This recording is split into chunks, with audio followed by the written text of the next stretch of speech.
क्या किसी पुत्र को बताने की आवश्यकता पड़ती है कि तुम्हारी मां है, इसका सम्मान करो। मुस्लिमों की मांग पर क्यों बौखलाए सीएम योगी? आखिरकार ऐसी क्या मांग उठी कि अब गाय को लेकर नई राजनीतिक बहस छिड़ गई है? गाय को राष्ट्रीय पशु घोषित करने की मांग ने देश की राजनीति में एक नई बहस छेड़ दी है। सवाल है कि क्या मुस्लिम समुदाय के कुछ प्रतिनिधियों द्वारा उठाई गई मांग ने पूरे मुद्दे को नया मोड़ दे दिया है? और आखिरकार क्यों मुख्यमंत्री योगी आदित्यनाथ के बयान पर अब सवाल भी उठ रहे हैं और बहस भी हो रही है? नमस्कार, आप देख रहे हैं न्यूज गंगा और मैं हूं आपके साथ निशा भारद्वाज।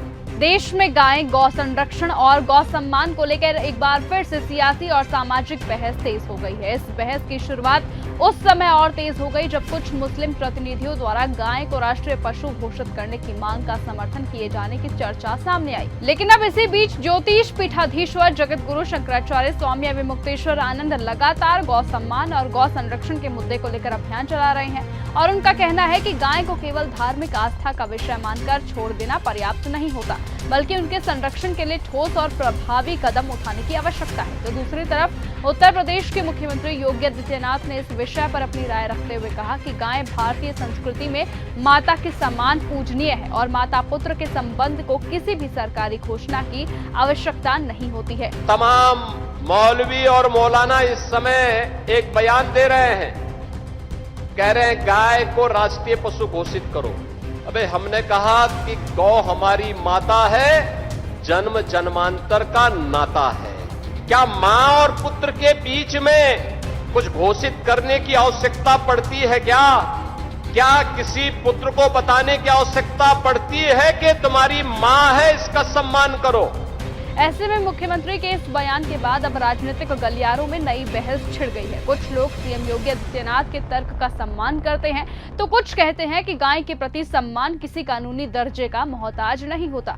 तो वहीं दूसरी ओर आलोचकों का ये कहना है कि यदि गाय को लेकर इतनी व्यापक सहमति है तो फिर उसे राष्ट्रीय पशु घोषित करने या फिर संरक्षण के लिए और सख्त कानूनी प्रावधान बनाने पर विचार क्यों नहीं किया जा सकता। लेकिन अब इसी बहस के बीच शंकराचार्य ने भी सरकार की नीतियों पर सवाल उठा दिया। उन्होंने कहा कि केवल घोषणाओं और भाषणों से काम नहीं चलेगा। यदि गाय को वास्तव में सम्मान देना है तो गौशालाओं की स्थिति, पशुओं के भोजन, पानी और संरक्षण की व्यवस्थाओं को मजबूत करना होगा।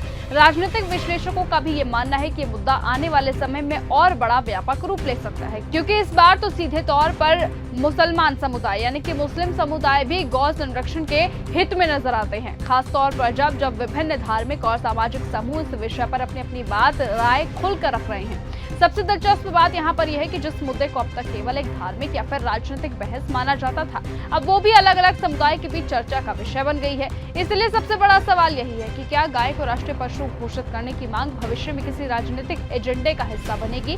क्या सरकार इस दिशा में कोई कदम उठाएगी या फिर ये बहस केवल बयानों और प्रतिक्रियाओं तक ही सीमित रह जाएगी? लेकिन फिलहाल इतना तय है कि गाय और गौ संरक्षण का मुद्दा एक बार फिर से राष्ट्रीय चर्चा के केंद्र में आ चुका है और आने वाले दिनों में इस पर राजनीति और ज्यादा तेज हो सकती है। आपकी इस मुद्दे पर क्या कुछ राय है? अपनी राय कमेंट करके जरूर बताइएगा। आज की इस खबर में सिर्फ इतना ही। देखते रहिए और बने रहिए न्यूज गंगा के साथ। नमस्कार। अगर आपको ये हमारा वीडियो पसंद आया हो तो इसे लाइक और शेयर करना बिल्कुल ना भूलें। साथ ही हमारे चैनल न्यूज गंगा को सब्सक्राइब और फॉलो जरूर करें ताकि देश और दुनिया की हर बड़ी खबर आप तक सबसे पहले पहुंचे।